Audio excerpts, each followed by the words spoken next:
on your job, nigga. Motivation. Haters better get on your job. Tell them. Haters get on your job, nigga. It's motivation. Suck a nigga, get on your job. The best thing literally on any streaming platform right now. Like, I'm in my car right now. I just got finished listening to an episode.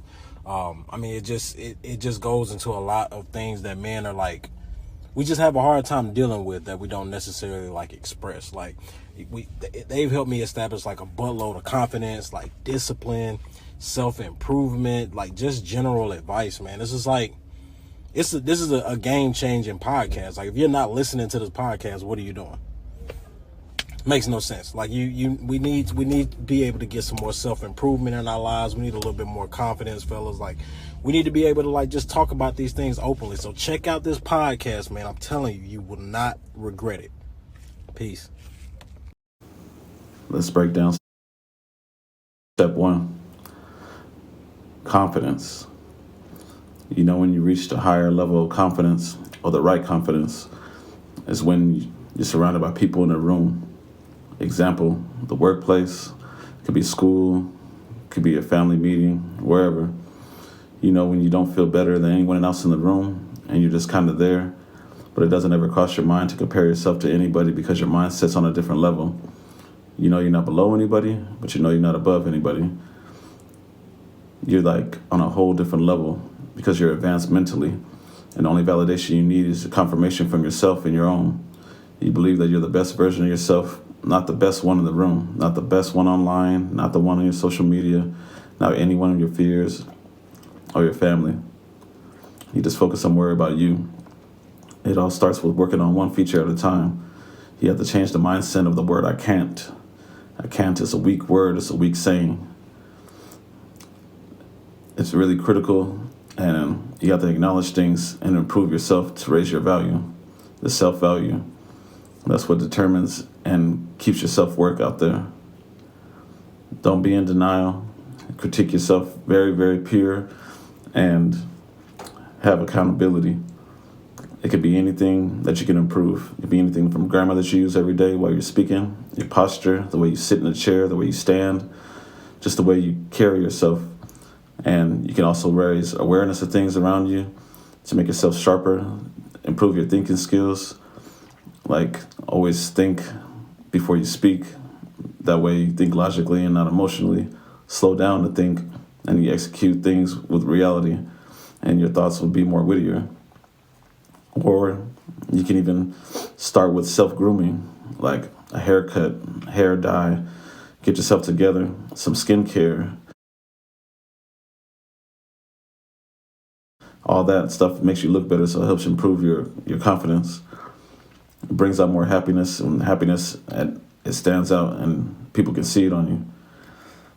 Or if you don't even want to go that route, still with self-care, maybe improve your clothing style, or get something that you wanted to wear always. Pick an outfit out. Or you can go a different route. You can go with even be more healthier and get fit and exercise, see a body change or improvement. All these steps can lead to another level of confidence, with like leaving less self-doubt, and keeps you being positive when you're in that room or out in the world with others. So you're not worried about validation, worried about people judging you or looking at others and trying to reach out and covering your ears when people are trying to critique you very hard. Just be the one that listens to yourself. It's all love and honesty. Take time to build yourself. It's like very slow process. It's one day at a time. Always be yourself and expand. Bring out the better in yourself. Be always true to yourself, adding value to yourself. And always full effort. That means work your hardest. The reward is always easier to reach the next step, which is financial stuff, relationship goals. When you attract that good positive energy by being on another level of confidence, keep your energy high every day and execute with pride and growth. Little by little, you create consistency, like a slow self-flow of positive energy. It reflects and attracts other people that have good energy and vibes that have good energy. That stuff is always unbeatable, and it keeps you at a high attitude all the time. And self-care is where it starts. Create it within yourself one day at a time, no rush when it comes to adding value to yourself. The more time you spend, the better the quality that you create of self-value.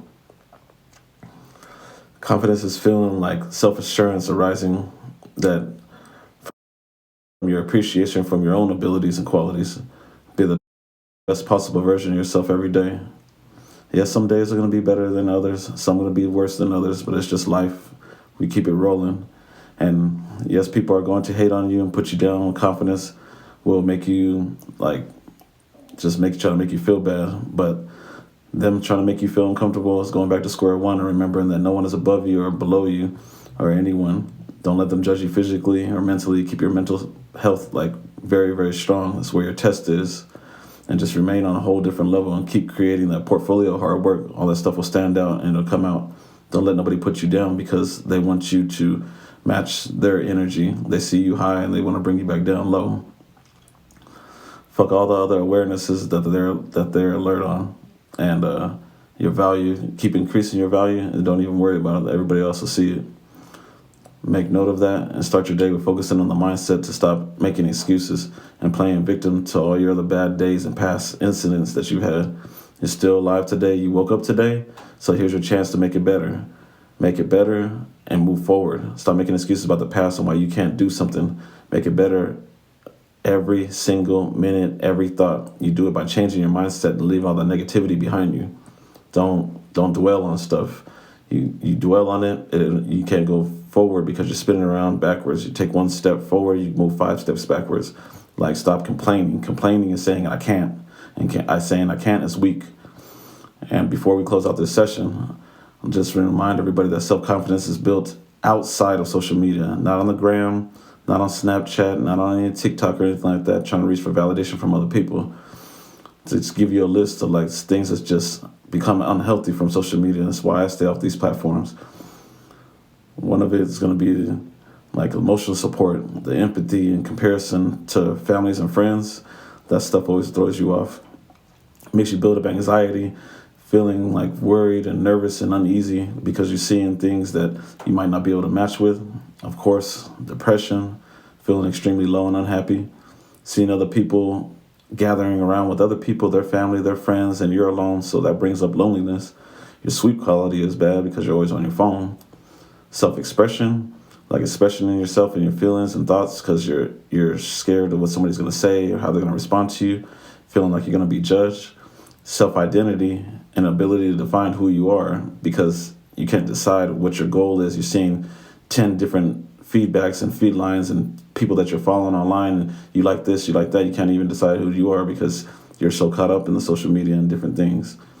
Of course, everybody's worried about their body image because they're seeing somebody that's fit, looks good, dresses good, and you don't feel like you match them. So it makes you feel like you need to find some self-identity with yourself.